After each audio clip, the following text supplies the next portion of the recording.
Hi there.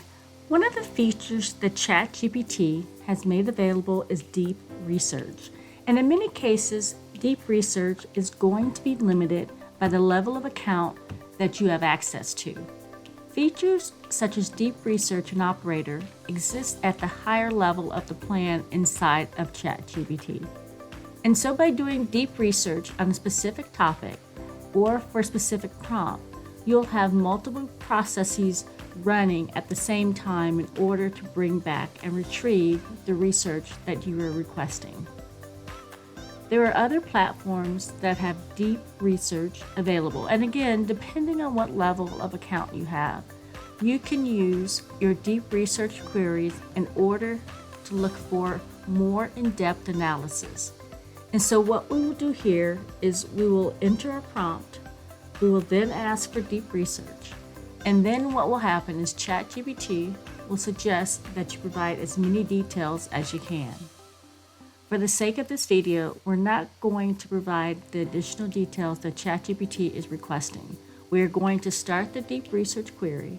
We're going to click enter, and what happens then is that ChatGPT will come back and it will ask you for some clarifying information in order to provide you with the deep research.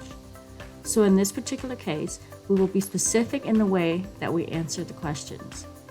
We will copy the questions, we'll place the questions in the dialog box, and we will then seek to answer those questions. We will be specific in answering the questions, and once we do that, we can then click Start. We will then allow ChatGPT to do the research. And typically, what you'll see in this process is that ChatGPT will state it is starting the research. This is not an instantaneous process. ChatGPT will need time in order to execute what your command is. We're going to stop the video at this point, and we're going to allow ChatGPT to complete its deep research. The process does have multiple stages, and as an agent search, it's evaluating its processes, evaluating the sources, and then retrieving information and synthesizing at the same time.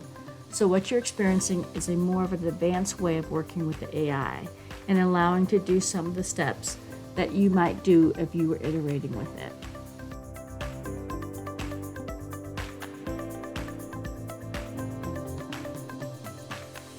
And the process is now completed at about 10 minutes, just as you can see with any other content in ChatGPT. You can then copy your deep research and place it inside of your favorite word processing document. One of the things you'll notice is that all of your resources are going to be available by highlighting as you scroll back through, so you'll know where all the information came from in your deep research. So you can do a deeper form of research. You can also have all the citations from the research within your final document. Okay, I'll see you in the next video.